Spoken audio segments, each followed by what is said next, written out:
In a bold move that could reshape the icy landscape of U.S. Swiss trade relations, Rolex is set to host former President Donald Trump at the U.S. Open men's tennis final, sparking both hope and controversy.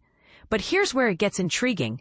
Could a luxury watch brand really influence diplomatic tensions over tariffs? And this is the part most people miss. This isn't just about tennis or watches. It's about a strategic play to thaw relations between two nations locked in a trade dispute. Here's the full story. Former President Donald Trump will attend the U.S. Open men's tennis final on Sunday as a guest of Rolex, according to sources familiar with the arrangement.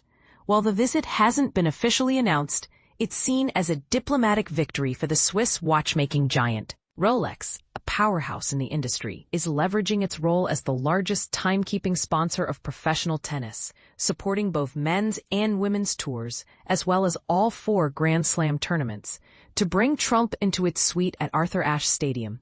The match? A thrilling showdown between Jannik and Carlos Alcaraz, both of whom are Rolex-sponsored athletes, alongside the legendary Roger Federer.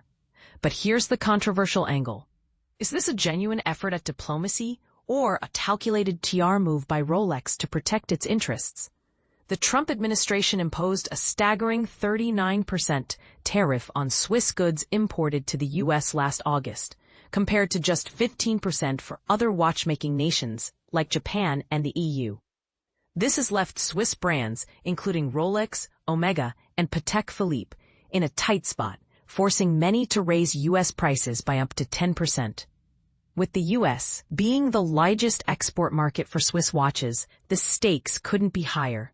Rolex, which produces over 1 million watches annually and accounts for roughly a third of the Swiss watch industry's total sales, has a lot to gain from easing these tensions.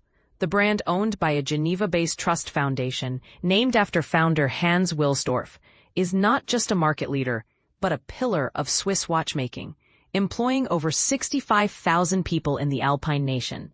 By hosting Trump, Rolex may be aiming to replicate the success of other industries that have won concessions from the former president by flattering him and promising investments in U.S. manufacturing.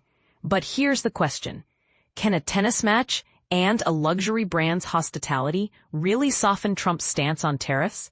Or is this just another example of corporate influence in politics?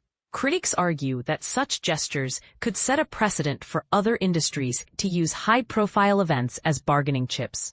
Supporters, however, see it as a creative approach to diplomacy in an era of escalating trade wars. This isn't Trump's first appearance at the U.S. Open. The native New Yorker attended in 2015 to watch a quarterfinal match between Venus and Serena Williams. But it's rare for a former president to grace the tournament, with Bill Clinton's 2000 visit being the last notable example. The news of Trump's attendance was first reported by Bounces, a tennis website run by journalist Ben Rothenberg.